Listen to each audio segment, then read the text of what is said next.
Hallelujah, hallelujah, hallelujah. That's good. मैं विश्वास करता हूं पवित्र आत्मा परमेश्वर हर एक से बात करेगा। आमीन। Very good. देखिए, बाइबल बताती है इजरायली लोगों को परमेश्वर ने 430 साल के बाद गुलामी से आजाद किया। कल्पना कीजिए कितने खुश थे वो लोग। 430 साल के बाद आजाद हुए थे। ऐसा लग रहा था कि पंछी को अभी ही पिंजरे में से छोड़ दिया गया है।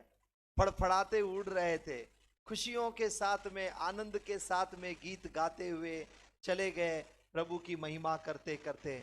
इतना ही नहीं, दोपहर में धूप न लगे, महिमा का बादल, रात को उन्हें उजियाला मिले, आग का खंबा, और खाना स्वर्ग से पार्सल होकर मन्ना, और पानी चट्टान से, कड़वा पानी मीठा हो गया, पानी चट्टान से निकल के आने लगा। उन्होंने जो चाहा प्रभु ने उनको वो दिया। आमीन। अब ये लोग बड़े खुशियों के साथ में चलते चलते चलते होरेब के पहाड़ के पास आ गए। होरेब नाम के पहाड़ के पास आकर वहां पर बस गए। यही वो जगह था जहां पर वो लोग 10 महीने तक बस गए।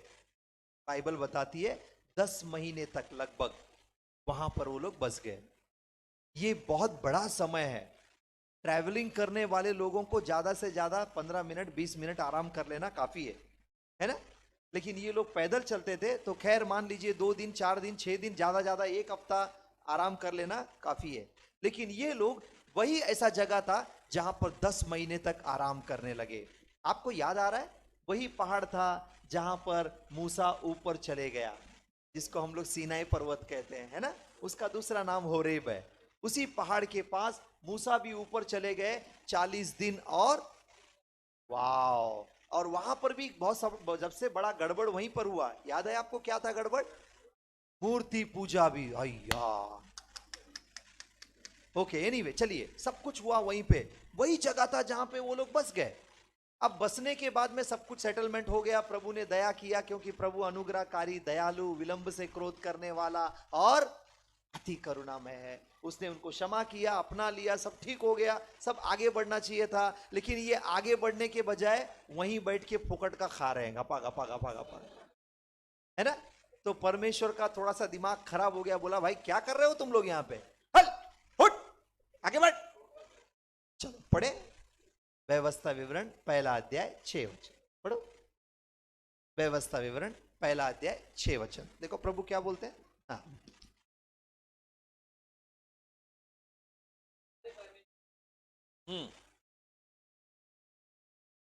हमारे परमेश्वर यहोवा ने होरेब पहाड़ के पास हमसे कहा। तुम लोगों को इस पहाड़ के पास रहते हुए बहुत दिन हो गए। अरे भैया, तुम लोगों को यहां पर रहते हुए बहुत दिन बीत गए। हाँ, इसलिए अब यहाँ से कुछ करो। अब यहां से कुछ करो। कुछ बोलेगा तो क्या मालूम है क्या? बम्बैया भाषा नहीं है ये, थोड़ा सा हाई फाई भाषा है, ठीक है। कुछ बोलेगा तो हम लोग कुछ सोचने लगेंगे। कुछ का मतलब होता है बम्बैया भाषा में, चल बोरी बिस्तरा बांध के आगे निकल, ऐसा उसका मतलब है, चल आगे बढ़। तो और परमेश्वर कहता है कि आगे बढ़। यहां क्या कर रहा है? बस बस। तो अब समय है आगे बढ़ने का। अब एक जगह पे ठहरने का समय समाप्त हो गया। पता है आप लोगों को, कुछ लोगों को आराधना करने के लिए 2-4 स्टेज मिल जाता है। कुछ लोगों को वचन सुनाने के लिए 2-4 जगह स्टेज मिल जाता है। तो वो लोग सोचते हैं कि मैं हीरो बन गया, मेरे को उधर लोग बुलाते हैं, इधर लोग बुलाते हैं, मैं वहां प्रचार करता हूं, मैं यहां प्रचार करते जाता हूं, मैं वहां आराधना करता हूं, मैं यहां आराधना करता हूं। हम लोग तृप्त हो गए। लेकिन परमेश्वर कहता है, बेटा मैंने तुझको उसके लिए नहीं बुलाया। कुछ लोग प्रार्थना करते हैं, 4-5 प्रोफेसी निकल जाता है, अंधे को आंख आ गया, लंगड़े को पैर आ गया, कोड़ी चंगा हो गया, वाह हीरो बन गए। प्रभु बोलता है, बेटा मैंने तुझको उसके लिए नहीं बुलाया, मैं तो तुझको बड़े बड़े कामों के लिए बुलाया हूं, और तू चंटर पंटर चीजों में तृप्त हो रहा है। ये छोटे मोटे चीजों में तू तृप्त कहां हो रहा है? मैंने तुझे इसके लिए नहीं बुलाया है, मैंने तुझे बड़े काम के लिए बुलाया है। आज परमेश्वर हम लोगों को बहुत आगे ले जाने वाला है। आमीन। तैयार हो अभी आप? ठीक है, अब हम लोग आगे जाने वाले हैं। बहुत काफी हो गया। रबा रबा रबा रबा रबा रबा रबा रबा रबा रबा, बहुत खुश हो गए रबा रबा में। प्रभु बोलता है, अरे भैया उतने में नहीं, मैं तो अभी तेरे को और बहुत आगे लेके जाने वाला हूं। तू रबा रबा में कहां लटक के रबर रबर कर रहा है? आगे बढ़, आगे बढ़, इतने छोटे चीज में मत लटक, अभी बहुत आगे ले जाना है। तो इसीलिए वो कहता है कुछ कर और यहां से आगे निकल। तैयार हो अभी आगे जाने के लिए? जानते हो, परमेश्वर ने जब उनको बाहर निकाला तो बाहर निकालने का एक उद्देश्य था। ऐसे ही मन में आया बोल के बाहर नहीं निकाल दिया। मिस्र देश से जब बाहर निकाला तो उद्देश्य ये था कि उनको कहीं ले जाए। पढ़िए ना, देखिए व्यवस्था विवरण उसका 6 अध्याय का 23 और 24 पढ़िए। व्यवस्था विवरण 6 अध्याय उसका 23 और 24, Deuteronomy chapter 6 verse 23 and 24। हाँ पढ़िए। और हमको वहां से हाँ। निकाल लाया, परमेश्वर ने हमको मिस्र देश के गुलामी से निकाल लाया। हाँ? इसलिए कि हमें इस देश में हाँ। पहुंचाकर, बस ताकि हमें इस देश में पहुंचाए। हिंदी थोड़ा अवगढ़ है, थोड़ा कठिन है, समझता नहीं है। इंग्लिश में बहुत इजी है। इंग्लिश में ऐसा लिखा है, the lord got us out that he may take us in. समझ में आ रहा है? कितना सिंपल है, देखो बोलो, the lord got us out, बोलो out, that he may take us in, बोलो। देखो कितना अच्छा है। इसका मतलब ये है, सिंपल लैंग्वेज में बताता हूं, परमेश्वर ने हमको बाहर निकाला ताकि हमको अंदर ले जाए। बोलो बोलो, परमेश्वर ने हमको ताकि हमको, वाह, ये उद्देश्य है परमेश्वर का। अगर परमेश्वर ने हमको बाहर निकाला है तो उसका उद्देश्य ये है कि वो हमको अंदर ले जाए। लेकिन बात क्या है मालूम है क्या? बाहर निकलने के बाद अंदर जाने के बीच में एक बहुत बड़ा रास्ता है जहां हम लोग को चलना पड़ता है। ये रास्ता जो चलना पड़ता है ना, इसमें बहुत सारे निर्णय लेने पड़ते हैं, डिसीजन लेना पड़ता है। ये डिसीजन हमारा एंट्री जो है वो तय करता है। अगर आपका डिसीजन सही है, आपका निर्णय सही है, तो आपका अंदर जाना तृप्त होने वाला है, नहीं तो भैया आप लटकने वाले हो। लेकिन परमेश्वर का ये उद्देश्य है कि वो तुमको निकाला है ताकि वो तुमको अंदर ले जाए। तो अभी हम लोग बाहर निकल गए। आप गुलामी में से बाहर निकले हो क्या? वाह, निकले हो कि नहीं निकले हो? वाह, देखो बाइबल बताती है, पहले हम अंधकार में थे, परमेश्वर ने अभी हमको अंधकार से छुड़ाकर उसके प्रिय पुत्र के राज्य में ले आया है, उजियाले में ले आया है। अभी हम उजियाले के संतान हैं, हम लोग बाहर आ गए, अभी हमको अंदर जाना है। लेकिन बीच में बहुत बड़ा रास्ता है। यहां पे चलते समय में हमको याद रखना है कि हम बाहर निकले हैं। हाँ, दैट्स गुड, दैट्स गुड, बोलिए बोलिए, हम बाहर निकले हैं अंदर जाने के लिए, बीच में नहीं लटकने का। जब पता है आपको, आज मैं आपको अब्राहम के पिता के बारे में बताऊंगा। अब्राहम के बारे में सबको मालूम है, लेकिन मुझको अच्छा लगता है अब्राहम के डैडी के बारे में, जिसका नाम था तेरा। 12 नहीं, तेरा, हाँ बराबर, तेरा। उसका नाम तेरा था। आपको पता है तेरा ने क्या किया? बहुत बड़ा कमाल किया। मुझे बहुत अच्छा लगता है, लेकिन बुरा भी लगता है। पढ़ो ना, 11 अध्याय, उत्पत्ति 11 अध्याय का 31 और 32 पढ़ो, कितना सुंदर लिखा है। देखो, अब ये तेरा जो है अपना बोरी बिस्तरा बांध के अपने बच्चों को लेके निकल पड़ा। हाँ पढ़ो भैया। हाँ, तेरा अपने पुत्र अब्राहम, तेरा अपने पुत्र अब्राहम को, और अपने पोते लूत, हाँ, जो अहरान का पुत्र था, हाँ, और अपनी बहू सारे, जो हाँ, उसके पुत्र अब्राहम की पत्नी थी, हाँ, इन सबों को लेकर हाँ, कसदियों के उन नगर से हाँ, निकल कर, हाँ, कनान देश जाने को चला। हाँ, देखो देखो क्या लिखा है। वो निकला कहां से? ऊर से, चैल्डियन प्रदेश से, अर्थात ऊर नाम के देश से वो निकला। अब उसको मालूम है कि ये जगह मेरे बच्चों के लिए ठीक नहीं है ना? उसको ऐसा लगा कि ये जगह मेरे बच्चों के लिए ठीक नहीं है। कभी कभी हमको भी ऐसे ही लगता है, हमको ऐसा लगता है कि ये जगह मेरे बच्चों के लिए ठीक नहीं है। आपको पता है, मैं शिवड़ी में रहता था। शिवड़ी में बचपन से पैदा हुआ, बड़ा हुआ, शादी हुआ, मैं वहीं पे रहता था। जब मेरा बच्चा हो गया तो मेरा आंख खुल गया। हाँ! मैं बोला ये जगह मेरे बेटे के लिए ठीक नहीं है। फिर हम लोग वहां से 9 2 11 हो गए, हम वहां से निकल गए। बच्चा पैदा होने तक मेरे आंख खुले ही नहीं कि ये नगर ठीक नहीं है। जब मेरा बच्चा हुआ तो तब मुझे लगा कि मेरे बच्चे के लिए ये जगह ठीक नहीं है, इसीलिए मैं वहां से निकल गया। इसका मतलब कभी कभी हमको लगता है कि ये जगह मेरे लिए ठीक नहीं है, मेरे बच्चों के लिए ठीक नहीं है। ऐसा ही तेरा को भी लगा कि ये जगह मेरे लिए ठीक नहीं है, यहां से मुझे निकलना है। कहां जाना है? कनान। वाह, जोर से बोलिए ना, अरे जोर से बोलिए ना। जिसके बारे में परमेश्वर कहता है दूध और मधु की नदियां बहने वाली जगह मैं तुमको ले जाऊंगा। अब ये तेरा वहां से निकला, ऊर के प्रदेश से निकला, और कहां जा रहा है? जोर से बोलो, कहां जा रहा है? लेकिन जाते जाते रास्ते में उसका ट्रैक चेंज हो गया। ट्रैक चेंज हो गया। पढ़ो पढ़ो पढ़ो, ट्रैक देखो किधर गया, पढ़ो पढ़ो। हाँ पर हरान नामक देश हाँ में हाँ, पहुंचकर वही रहने लगा। बस गया। अय्या, वो निकला ऊर से जाने के लिए कनान में, बीच में एक शहर आया जिसका नाम था हारान, उधर जाके बस गया। अयो, और एक बड़ी दुख की बात बताऊं आपको, 205 साल का होके उधर ही मर गया, दफन हो गया उधर, आगे के वचन में लिखा है। इसका मतलब यह है, कई बार हम लोग निकलते हैं जाने के लिए लेकिन पहुंच नहीं पाते हैं, बीच में दफन हो जाते हैं। लेकिन आज की रात हमारी यही प्रार्थना है कि यहां पर उपस्थित एक भी व्यक्ति न रुके, अंत तक पहुंच जाए जहां पर परमेश्वर ने हमको बुलाया है। आमीन। बस वही उद्देश्य है आज हमारे संदेश का, बाकी कुछ नहीं है, बस वही है। तो आज हम लोग निकल गए, ऐसा ही होता है। चलिए ना, आपको मैं निर्णय के बारे में बताता हूं। क्या आपको याद आ रहा है एलीमेलेक की कहानी, जिसके बारे में रूत की किताब पहले अध्याय के पहले वचन में लिखा है?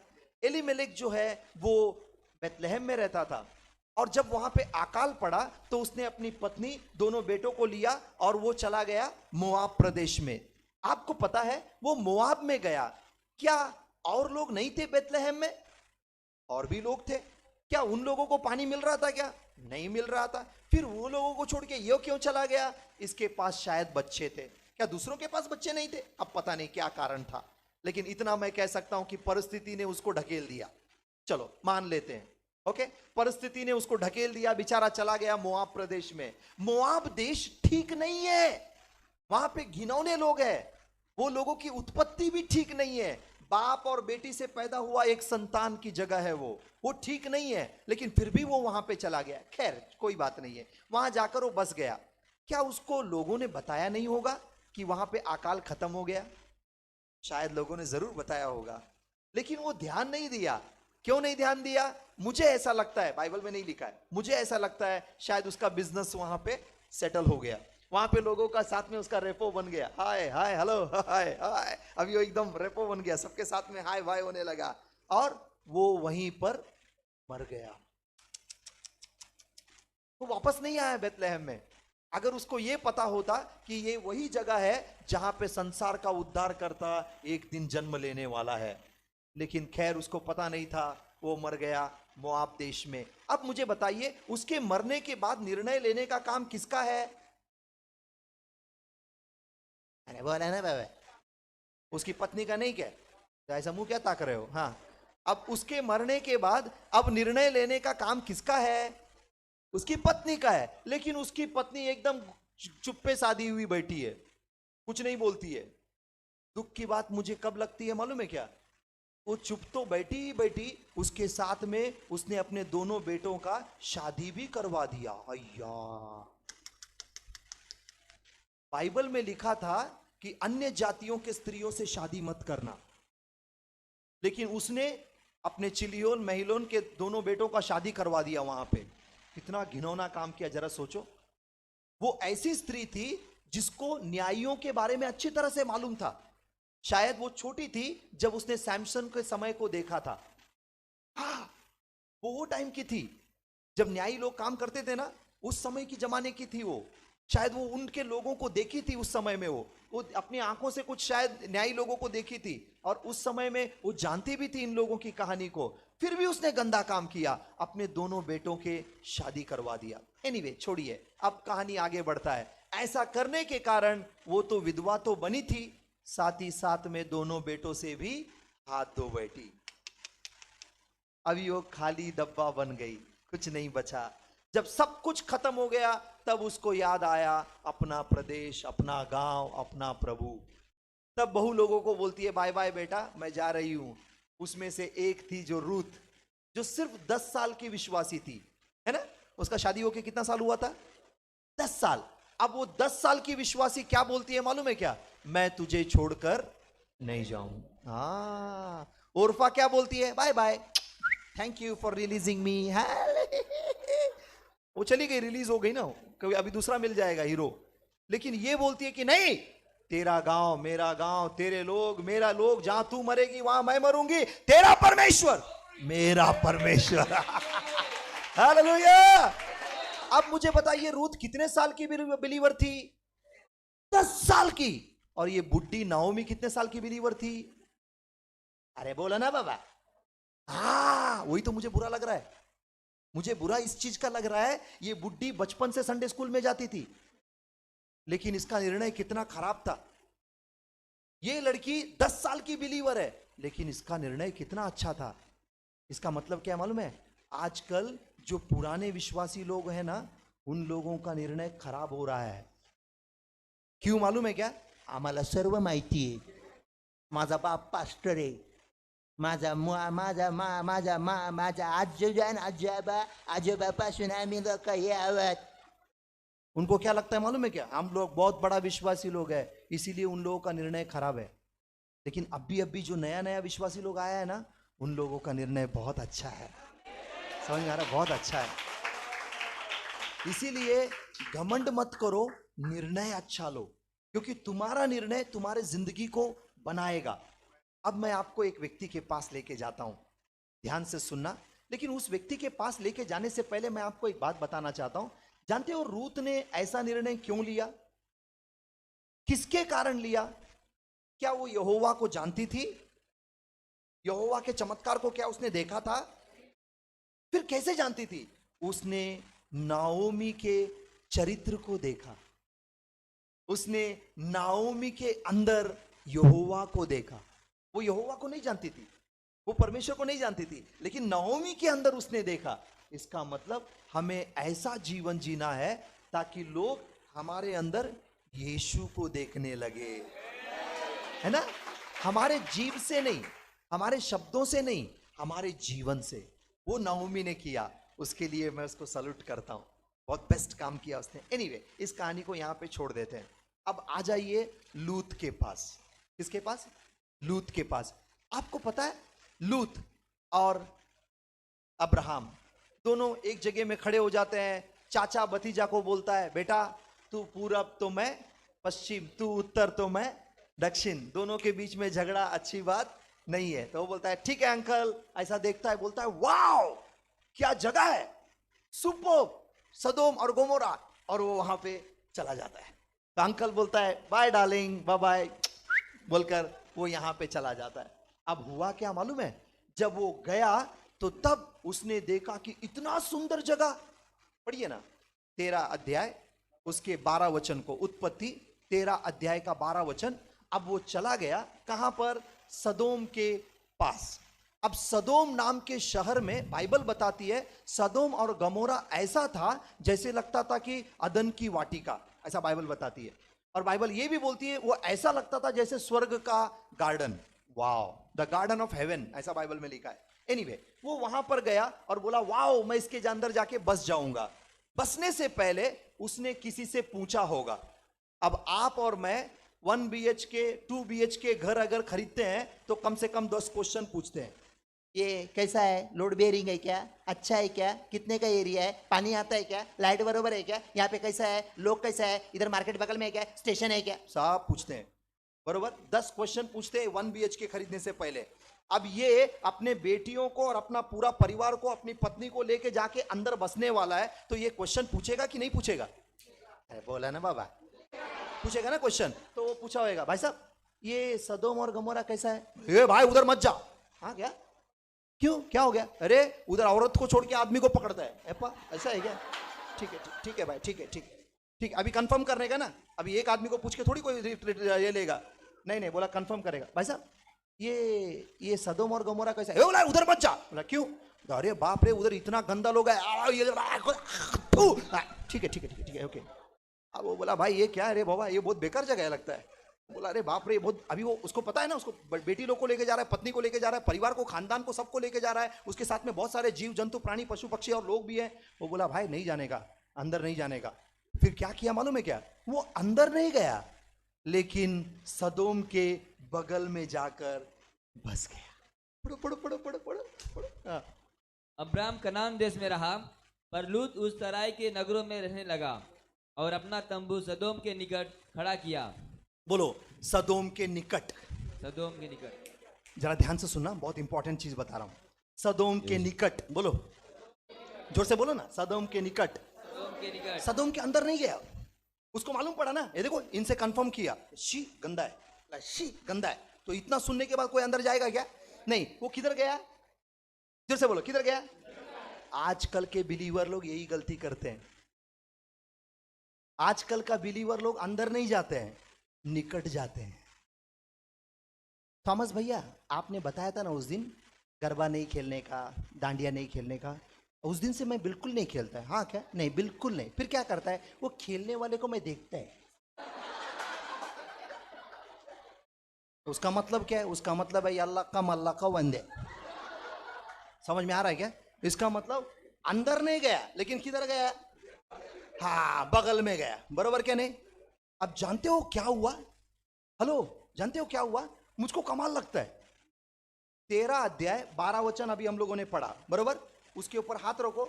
14 अध्याय का 12 वचन पढ़ो, क्या लिखा है देखो। 14-12 पढ़ो, कितना सुंदर लिखा वचन देखो। और क्या? अब्राम का भतीजा लूत, हाँ, जो सदोम में रहता बस था। बस बस, किधर रहता था? किधर रहता था? मैं बोलेगा तो क्या? अप्रैल में? अरे बोलो ना बाबा, मैं बोले तो क्या? हिंदी नहीं समझता है, बोलो भाई। मैं का मतलब क्या है? अंदर।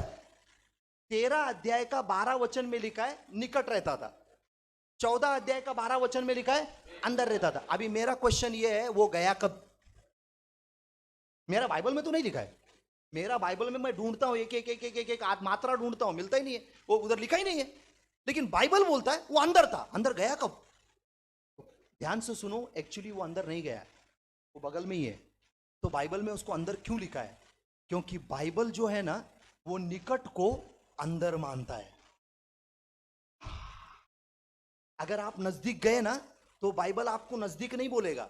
बाइबल क्या बोलेगा मालूम है क्या? अंदर गया। हाँ, ऐसा क्यों मालूम है? बताता हूं, सुनो। अब यहां पे सदोम और गमोरा में 5 राजा लोग थे। 4 राजा लोग आए लड़ाई करने के लिए, कहानी सबको मालूम है, ठीक है? 4 राजा लोग आए और इन लोगों को मार के लेके जाते टाइम पे किसको लेके गए? लूत को भी उठा के ले। समझ आ रहा है अभी आपको? क्यों? वो किधर था? बगल में था ना। अभी बाइबल जो है वो अंदर और बगल को कोई मतलब नहीं है, दोनों सेम ही है। उठा के लेके चले गए उसको। अब ध्यान से सुनो, कभी भी बगल में मत जाना, नजदीक मत जाना, बहुत डेंजर है। कुछ लोग बोलते हैं, ब्रदर मैं क्या दारू पीता क्या? शी, मैं क्या बियर पीता क्या? हट। वो मेरे दोस्त लोग पीते हैं तो उनके साथ में बैठ के मैं थम्सअप पीता हूं। अरे बेवकूफ, तू बगल गया कि नहीं? चोर के साथ में घूमने वाला चोरी तो माना जाता है, इसीलिए बगल में मत जाओ, बहुत डेंजर है। आपको याद आ रहा है याकूब? याकूब जो था ना बाइबल में, याकूब वो बहुत शाना था, बहुत शाना था। इसीलिए वो शेकेम के अंदर नहीं गया, शेकेम से दूर जाके उधर अपना टेंट लगाया। शेकेम से बहुत दूर जाके। तब आपको याद है, याकूब की 12 बेटे थे, लेकिन सिर्फ एक बेटी थी। क्या दुलारी थी! मैं तो सोचता हूं तो सोचते रह जाता हूं। 12 भाई लोग आते थे, उसको पप्पी लेते थे, वाह। उसका डैडी आता था, उसको पप्पी लेता था, वाह। क्या प्रिंसेस थी वो, प्रिंसेस, अपने घर की रानी थी वो। 12 भाई लोगों का प्यार और बाप का प्यार, वाह। और एक दिन अपने पापा के पास आके बोलती है, पापा क्या हुआ? देखो ना वो गांव में कितना अच्छा फुगड़ी खेल रहे हैं, खो खो खेल रहे हैं, कितना अच्छा लड़की लोग देखो कितना अच्छा खेल रहे हैं, मैं जाऊं क्या? उन लोगों के साथ में हमारा संबंध नहीं है, वहां पे नहीं जाने का। अगर जाने का रहता तो मैं खुद जाके गांव में नहीं बसता था क्या? हम लोग नहीं जाते हैं, लंबा रहते हैं। वो लोग गंदे लोग हैं, अच्छे लोग नहीं है। मैं क्या जा रही हूँ? मैं क्या करने जा रही हूँ? मैं क्या उन लोगों के साथ कुछ गंदा काम करने जा रही हूँ क्या? मैं क्या कुछ काम करने जा रही हूँ क्या? मेरे को सिर्फ फुगड़ी खेलने का, मेरे को सिर्फ खो खो खेलने का। मैं थोड़ा खोल के आते वाला था, कैसा बोलते हैं? उसका डैडी बोलता, ठीक है बाबा, जा जा, जल्दी आना। Thank you daddy. हेलो, दीना गई खेलने के लिए। क्या आपको याद आ रहा है क्या हुआ? एक लड़के ने पकड़ के उसको रेप कर दिया। आज तक बाइबल में उसका नाम नहीं आया, फिनिश। उसको मरी कि गाड़ा, क्या फेंका, किधर किया, कुछ नहीं मालूम, खत्म, उसका चैप्टर ही क्लोज हो गया। रेप हो गया उसका। रेप होने के बाद अभी तक बाइबल में उसका नाम ही नहीं है। दीना खत्म। ध्यान से सुनना, कान खोल के, अगर तुम नजदीक जाओगे तो तुम्हारा हाल भी ऐसे ही हो जाएगा, तुम्हारा चैप्टर क्लोज हो जाएगा जिंदगी भर के लिए। नजदीक मत जाना, नजदीक मत जाना। अभी आप बोलोगे ब्रदर ये नजदीक का मतलब क्या होता है, थोड़ा हमको खोल के बताओ। ऑफ कोर्स खोल के बताऊंगा। आपके पास मोबाइल फोन है, उसके अंदर 1 GB फ्री है, जियो का कार्ड है, इसीलिए उंगली चुप बैठता नहीं है। ऐसा करते करते करते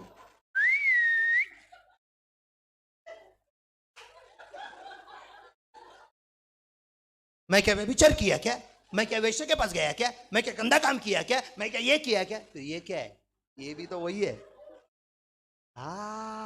इसी को बोलते हैं नजदीक। समझ में आ रहा है क्या अभी आपको? मेरा कजन ब्रदर मोजेस, उसकी कहानी बताता हूं आपको। रात को 10:30 बजे मैंने उसको पैसा दिया, बोला बेटा जल्दी से जाके थोड़ा दवा लेके आना, मम्मी को दे दे। वो बोला हाँ ना अभी आज लेके आता हूँ। गया, 11 बज गया, 11:30 बज गया, 11:45 बज गया, 12 बज गया, बोला अभी तक नहीं आया। मैं बोला जाने दे, वो लाके दे देगा मम्मी को। सो गया।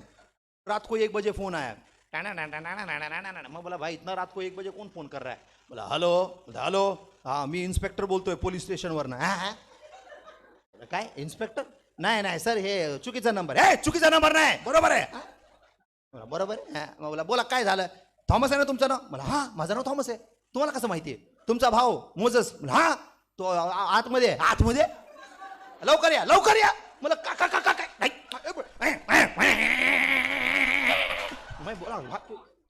मैं भाग के गया भाई पुलिस स्टेशन। रात को 1 बजे 1:30 बजे पुलिस स्टेशन में अंदर घुसा, मेरा भाई को ऐसा पकड़ के ऐसा बांध के बेल्ट से मारा, राप से। मेरा भाई रो रहा है, अंदर आवाज बाहर आ रहा है। मैं बोला साहब साहब साहब ऐसा मत करो साहब, मेरा भाई ऐसा नहीं है साहब, मेरा भाई गलत नहीं है साहब। क्या हो गया साहब, क्या हो गया? बोला तुम्हारा भाई दंगा कर रहा था, हमने उसको रंगे हाथ पकड़। बोला सर आपको गलत फहमी हुई है सर, उसके हाथ में चिट्ठी है सर, मैं लिख के दिया हूँ, पैसा दिया हूँ, मैं उसको मेडिकल स्टोर भेजा हूँ सर, ऐसा बिल्कुल नहीं है सर, मेरा भाई ऐसा गलत नहीं कर सकता है सर, आप उससे बात कीजिए। नहीं तुम्हारा भाई दंगा करते हुए पकड़ा गया है। मैं बोला सर 2 मिनट आप मुझको बात करने दीजिए ना सर। जाओ अंदर। मैं गया, बोला मोजेस क्या हो गया यार, ये सब क्या किया बेटा, तू क्या किया? बोलता है अण्णा मैं कुछ नहीं किया। फिर बोला तू आया कैसे इधर, क्या हुआ क्या, वो तो बता। बोलता है अण्णा कुछ नहीं किया, मैं दंगा नहीं किया, उधर जंगा चल रहा था, मैं बगल में खड़े होके, आगे का कहानी सब मालूम है। इसीलिए बोल रहा हूं भैया बगल में मत जाओ, थोड़ा बच के रहो। इसका मतलब आपको समझ लेना है, अभी बस समझदार को इशारा काफी है। आप ज्यादा नजदीक मत जाना किसी चीज के अंदर, अगर आप जाओगे फंस जाओगे। ध्यान से सुनना। एनीवे चलो ठीक है ना, अब थोड़ा सा आगे बढ़ो ना। इसको राजा लोग आया, उठा के लेके चला गया। एक आदमी बच के भाग के गया, किसके पास? अंकल के पास। अंकल के पास गया, अंकल अंकल अब्राहम के। बोला क्या हुआ? तुम्हारा भतीजा वो गया। किधर गया? उसको वो राजा लोग आके उठा के लेके गया। ऐसी बात है 318 चलो। और फिर अब्राहम ने उन लोग को छुड़ा के, अरे बोलो ना, छुड़ा के लाने के बाद लूत किधर जाना चाहिए? बाप रे ये सदोम गमोरा सत्यानाश होने दे, मेरे को चाहिए भी नहीं बाबा, ऐसा बोल के जाना चाहिए कि नहीं? सबसे बड़ी गलती वो अंदर जाके बस गया। इतना बड़ा बेवकूफ है सोचो। अब वो अंदर जाके बसने का उसको क्या जरूरत है? उसको अक्ल नहीं है। अरे बगल में जाके इतना जोर से फटका खाया, तो अंदर जाएगा तो तू कितना जोर से फटका खाएगा? अरे हाँ या ना भाई, समझ में आ रहा है? बगल में गया तो वो लोग उठा के लेके गए, अंदर जाएगा तो मेरा हाल क्या होएगा? कम से कम वो तो सोचना चाहिए। क्या आपको याद आ रहा है यीशु मसीह एक दिन एक गांव के पास बैठे हुए थे, कुछ लोग एक अंधे को पकड़ के लेके आए, बोले यीशु मसीह प्लीज इसको आंख दीजिए ना प्रभु यीशु, हम जानते हैं आप एरियो शहर में वहां पे एक अंधे को आंख दिए थे आप, हाँ हम जानते हैं, प्लीज इसको भी आंख दीजिए ना, ये अच्छा आदमी है लेकिन बेचारा बहुत तकलीफ में, ये अंधा है, इसको कुछ नहीं दिखता है, प्लीज इसको आंख दीजिए ना। यीशु ने कहा जरूर क्यों नहीं, आजा बेटा यहाँ पे आजा। यीशु ने उसके ऊपर हाथ रखा, बोला देख बेटा अभी आंख खोल के देख, दिख रहा है क्या? वो बोला हाँ दिख रहा है, मुझे लोग पेड़ के समान चलते हुए दिखाई दे रहा है। हट, पेड़ चलता है क्या? आंख बंद कर, आंख बंद कर। हाँ सब आंख बंद किया, हाँ अभी देख, हाँ सब दिख रहा है मेरे को, सब दिख रहा है, सब दिख रहा है। यीशु ने कहा सुन ध्यान से, आज तेरा आंख खुल गया ना, वो गांव के अंदर पैर नहीं रखना। याद आ रहा है कि नहीं आ रहा है? पढ़ के सुनाओ, याद है ना सबको? ये कहानी याद है ना? हाँ यीशु ने कहा तेरा आंख आ गया ना, बोला गांव के अंदर पैर मत रखना। मुझको ऐसा लगता है वो अंधा बोला रहेगा, पैर क्या, मैं तो उधर घूम के देखूंगा भी नहीं। बराबर है कि नहीं है? उस अंधे को इतना अक्ल था, लेकिन ये लूत को देखो कितना मस्ती था। अब ये बगल में था, अभी अंकल छुड़ा के लाने के बाद किधर गया? अंदर जाने के बाद उसकी कहानी बताऊं आपको। अंदर जाने के बाद में वो छोटे लोग से बात नहीं करता है, कि छोटे लोग से बात नहीं करता हो, वो राजा लोग से बात करता है, किंग्स लोगों से। क्यों मालूम है क्या? क्योंकि अभी राजा लोग उसको पहचानता है। क्यों पहचानता है? अंकल, अरे बोला ना, अंकल अब्राहम। ऐसा कोई उसको देखेगा ना, ऐसा देखने का नहीं रे, मेरे अंकल ने बचाया तुझको, समझ में आया ना? मेरा अंकल बचाया तेरे को, मालूम है ना? ठीक है, अंकल बचाया मेरा, समझ में आया ना? अभी वो किसके ऊपर उड़ रहा है? अरे जोर से बोलो, किसके ऊपर उड़ रहा है? अंकल के ऊपर उड़ना नहीं। तुम्हारे अंकल के ऊपर उड़ना नहीं। तुम बोलोगे मेरा अंकल ही नहीं, मैं उड़ू किधर? अंकल का मतलब क्या मालूम है क्या? तुम्हारे पास जो भी टैलेंट है उसके ऊपर उड़ना नहीं। तुम्हारे पास पैसा है उसके ऊपर उड़ना नहीं। तुम्हारे पास जो भी है उससे उड़ना नहीं। अगर उड़ना है तो दिल खोल के उड़ो हमारे प्रभु यीशु मसीहा के। हालेलुया। है ना? इसीलिए यिर्मयाह 9वां अध्याय 23-24 में लिखा है ना, अगर उड़ना है, घमंड करना है तो हमारे यहोवा में घमंड करेंगे, बाकी किसी चीज के ऊपर नहीं। लेकिन ये किसके ऊपर घमंड कर रहा था? अंकल के ऊपर। जोर से बोलिए, किसके ऊपर घमंड कर रहा था? लेकिन दुख की बात बताऊं आपको, ये अंदर गया तो गया, दोनों बेटे का सगाई करवा दिया। भैया जरा सोचो, पहला नजदीक था, अभी अंदर है, अंदर क्या करवा दिया उसने? सगाई। यही तो डेंजर है,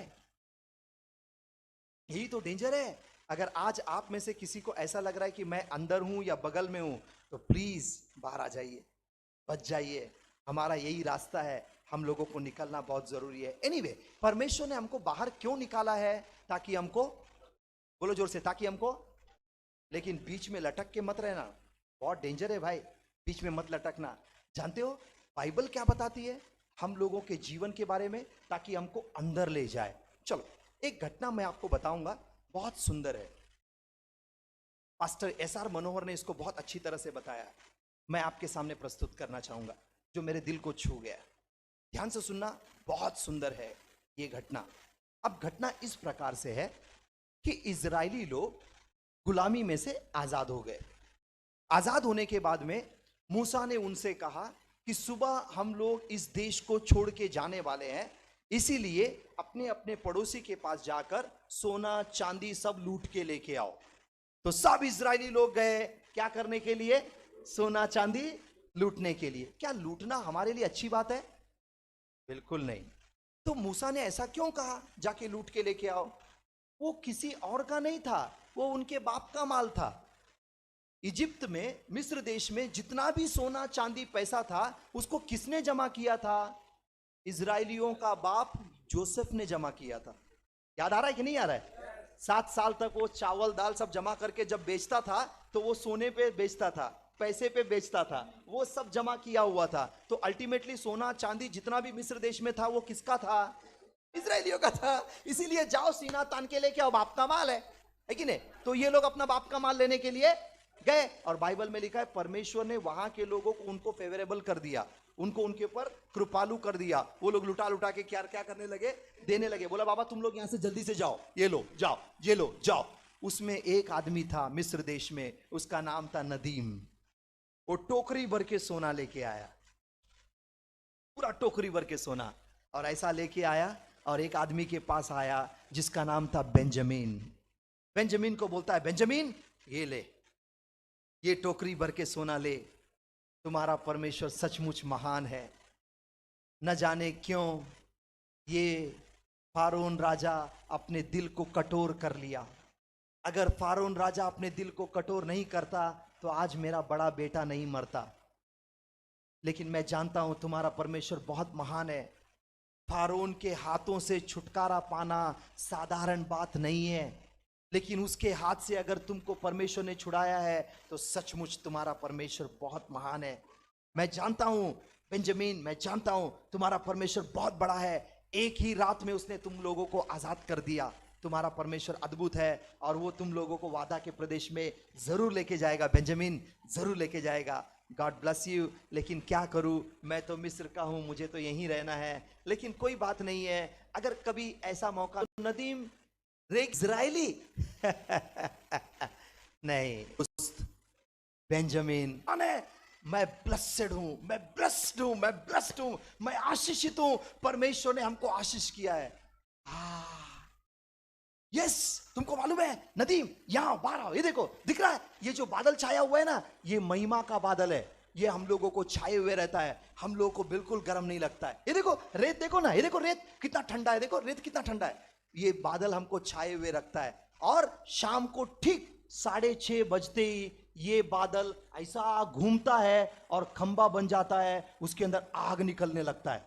और फिर हम लोगों को नीचे अगर सुई भी गिर गया तो हम लोगों को दिखाई देता है।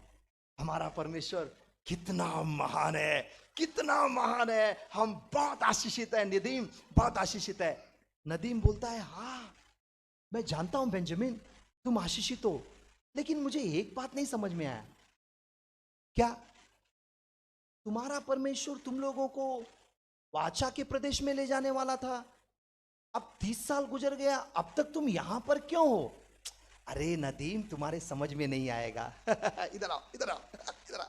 ये देखो, इतने लोग हैं हम लोग, इतने लोग, इतने लोगों को पानी किधर मिलेगा? हाँ, ये रेगिस्तान है, पानी किधर मिलेगा? हमारा परमेश्वर इतना महान है। ये देखो, ये दिख रहा है चट्टान, दिख रहा है, यहां से हम लोगों को पानी मिलता है। इतना ही नहीं, जब हम लोग चलते हैं तो ये चट्टान हमारे साथ में चलता है। हमारा परमेश्वर कितना महान है नदीम, कितना महान है। हाँ हाँ, इतना ही नहीं, अंदर आ जाओ, अंदर आ जाओ, मेरे टेंट में आ जाओ, अंदर आ जाओ। देखो मेरे घर में राशन का डब्बा है क्या? नहीं है। चावल दाल गेहूं कुछ दिख रहा है क्या? नहीं, कुछ नहीं दिख रहा है। फिर किधर से हम लोग खाना किधर से खाते हैं? अरे तुमको मालूम है हमारा परमेश्वर इतना महान है, सुबह सुबह हमारे लिए मन्ना भेजता है। हम लोग मन्ना खा के तृप्त हो जाते हैं। हम लोग धन्य है, हम लोग आशीषित है। परमेश्वर हम लोगों को ये सब चीजें दे रहा है, हम लोग बहुत खुश है नदीम, बहुत खुश है। प्रभु हमारा बड़ा अद्भुत आशीषित है। हाँ, बात तो ठीक है बेंजामिन, लेकिन एक बात मेरे समझ में नहीं आया बेंजामिन। क्या तुम्हारा प्रदेश, तुम परमेश्वर तुमको वाचा के प्रदेश में ले जाने वाला था ना, तो अभी तक तुम लोग यहां पर क्यों हो? अरे नदीम, तुझे नहीं समझेगा, इधर आ, इधर आ, इधर आ, इधर आ। ये देख, ये कौन है मालूम है? तू नहीं पहचानेगा। जिस दिन तू मुझको सोने का टोकरी लाके दिया था ना, उस दिन ये मेरा बेटा 5 साल का था, इतना छोटा। अब ये 30 साल का, 35 साल का हो गया। देख ये 35 साल का हो गया है। तुझको मालूम है? ये देख, उसके हाथ में, उसके पैर में जो सैंडल दिख रहा है, सैंडल, जिस दिन तू मुझको मिलने आया था ना, उस दिन सैंडल इतना छोटा था, 5 साल का। अब ये 35 साल का हो गया, वही सैंडल है, सैंडल भी बड़ा हो रहा है। वाह, देखो उसका सैंडल बड़ा हो रहा है। अरे वही नहीं, मेरा सैंडल देख, मेरा सैंडल देख, देख मेरा सैंडल देख। मैं पिछले 30 साल से ये सैंडल पहन रहा हूं। इतना ही नहीं, उस दिन हम लोग छूटने वाले थे ना, उस दिन मैंने लोटे में पानी डाल के मैंने आयरन किया था। ये देखो मेरा शर्ट को देखो, मैंने एकदम इस्त्री मारा था, वो इस्त्री आज तक खराब नहीं हुआ। जैसा जैसा मैं बड़ा होता हूं, मेरा शर्ट भी बड़ा हो, मेरा पैंट भी बड़ा। वाह, मेरा परमेश्वर कितना महान है, तुमको क्या मालूम है नदीम, क्या मालूम है? हमारा परमेश्वर बहुत महान है, बहुत महान है। हम लोग बहुत आशीषित है। बात तो बिल्कुल सच है, लेकिन एक बात समझ में नहीं आया। क्या तुम्हारा परमेश्वर तुमको वाचा के प्रदेश में ले जाने वाला था, तुम लोग अभी तक यहां पे क्यों लटक के हो? ये सुनते ही बेंजामिन का मुंह शर्म से नीचे हो गया और वो रोने लगा। और फिर उसने कहा, यस नदीम, ये परमेश्वर की गलती नहीं है, ये हमारी गलती है। हमारे ही अविश्वास के कारण हम लोग पिछले 30 साल से जंगल में घूम रहे हैं, आज तक हम लोग नहीं पहुंच पाए। ये हमारा ही गुनाह है जिसके कारण हम लोग वहां तक नहीं पहुंच पाए। यस नदीम, ये हमारा ही मिस्टेक है। उस दिन नदीम के सामने इजरायली बेंजामिन का मुंह नीचे हो गया। आज यही हो रहा है। सुनो सुनो सुनो सुनो, आज यही हो रहा है विश्वासी लोग के साथ में। विश्वासी लोग खुश किस में है मालूम है क्या? मेरे पास घर है, प्रभु बहुत अच्छा है, मुझे घर दिया है। मैं पहले भाड़े के घर में रहता था, खुद का घर दिया है, प्रभु बहुत अच्छा है। अभी मुझे कार दिया है, प्रभु मुझे ये दिया है, प्रभु मुझे मिनिस्ट्री दिया है, प्रभु मुझे वो दिया है, प्रभु मुझे ये दिया है। लेकिन क्या आपको वाचा का प्रदेश मिला है? वाचा का प्रदेश इंपॉर्टेंट है। ये सब चीजें तो चंटर पंटर तुम्हारे पीछे भाग के आएगी। वाचा का प्रदेश इंपॉर्टेंट है। अभी आप बोलोगे ब्रदर वाचा का प्रदेश क्या होता है? वाचा का प्रदेश कुछ और नहीं, वाचा का प्रदेश का मतलब होता है प्रभु यीशु मसीह। जब तक हम जिंदा है तब तक हमारा वाचा का प्रदेश यीशु मसीह है। जब हम मर जाएंगे उस दिन वाचा का प्रदेश क्या होगा मालूम है क्या? सियोन देश हमारा है देश, रहते हैं हम परदेश, जाएंगे हम अपने देश। वो बाद वाला है, लेकिन जब तक जिंदा है तब तक हमारा वाचा का प्रदेश कौन है? यीशु। इसका मतलब हम लोगों को क्या हासिल करना है? यीशु को।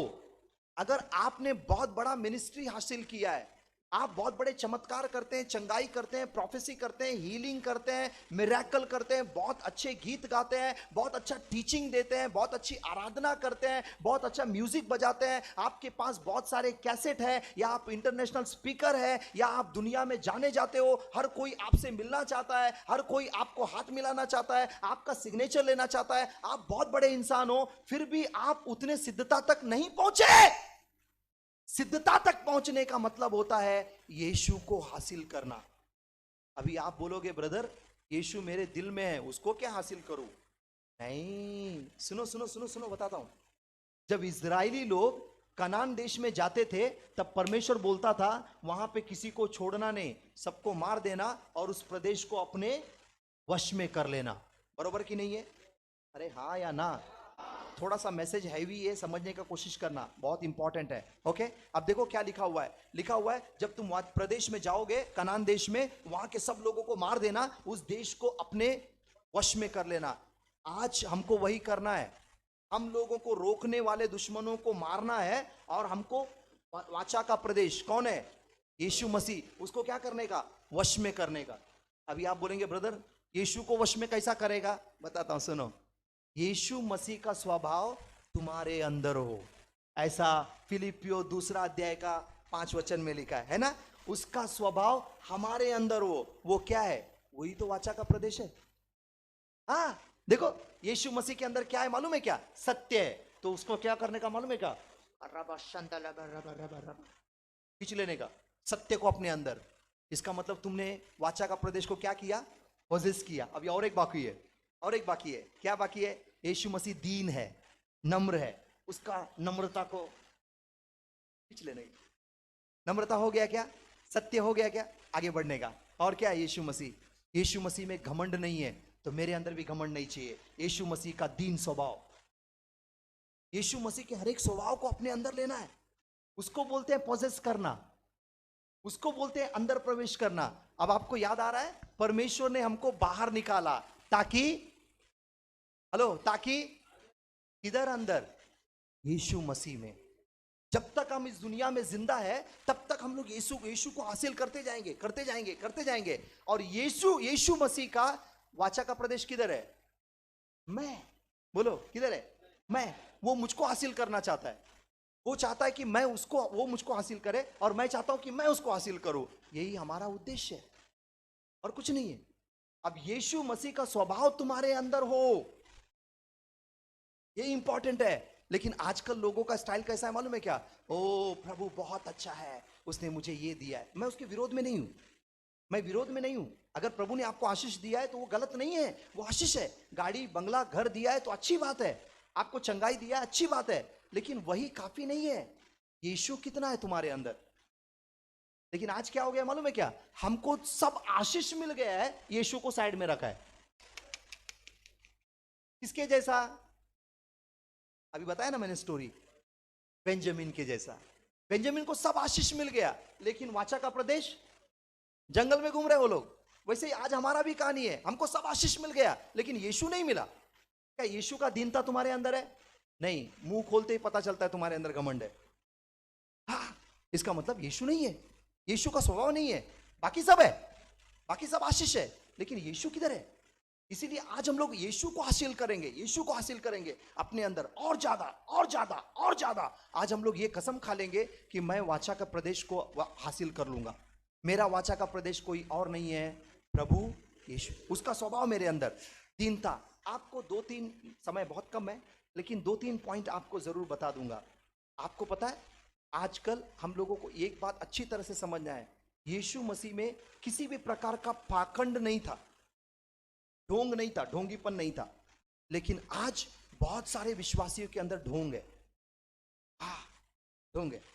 तो आज प्रभु यीशु मसीह हम लोगों को बोल रहे हैं कि ढोंगीपन को साइड में रख दो, बहुत डेंजर चीज है वो।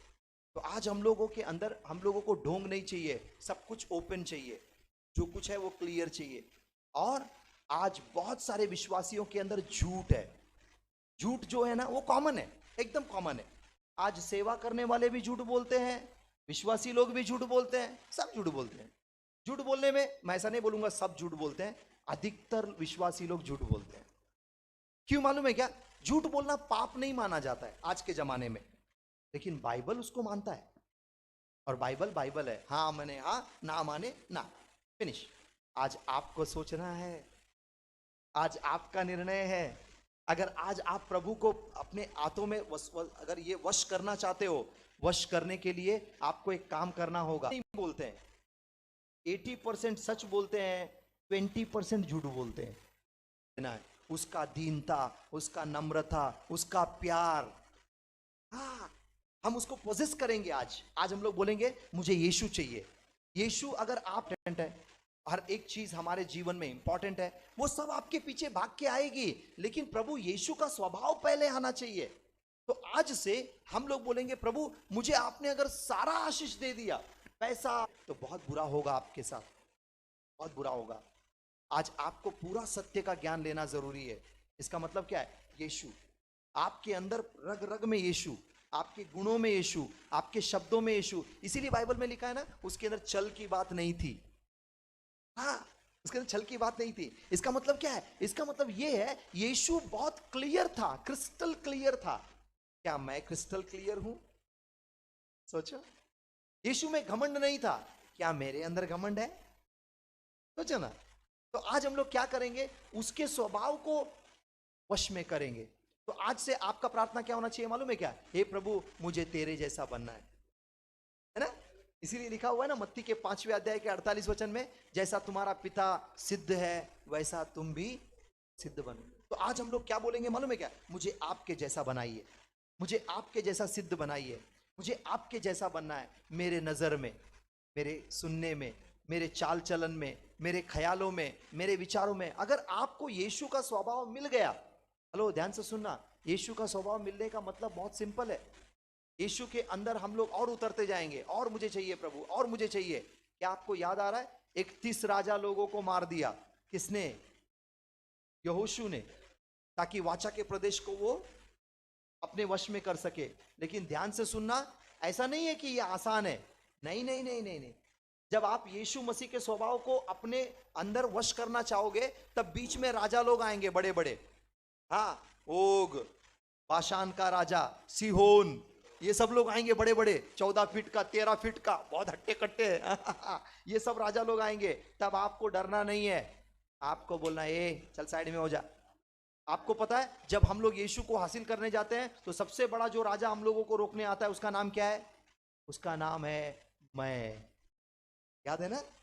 उसका नाम क्या है? मैं, अपना अहम। आपको तोड़ना पड़ेगा, अहम को तोड़ना पड़ेगा, आपको झुकना पड़ेगा। अगर आप घुटने टेक दोगे ना, तो मेरा परमेश्वर मनुष्य के ऊपर वो आप दया कर सकता है, तो वो तुम्हारे ऊपर क्यों नहीं करेगा? कौन है मनुष्य? मैं राजा हिजकिय्याह के बेटे की बात कर रहा हूं। राजा हिजकिय्याह का बेटा मनुष्य सबसे गया गुजरा लिस्ट में आता है, लेकिन एंड में मरने से पहले पश्चाताप करके बच गया हो। इसका मतलब अगर प्रभु उसके ऊपर दया कर सकता है, तो आपके ऊपर क्यों नहीं करेगा? क्या आप हासिल करने को तैयार हो? क्या आप अंदर प्रवेश करने को तैयार हो? बीच में लटकोगे नहीं? वाह, तो आज हमारा सफल हो गया। थोड़ा सा मैसेज अवगढ़ है, समझने की कोशिश करना, मैं यहाँ पे स्टॉप कर रहा हूँ। लेकिन अब मैं आपको टाइम दूंगा क्या करने के लिए? पश्चाताप करने के लिए। क्यों पश्चाताप?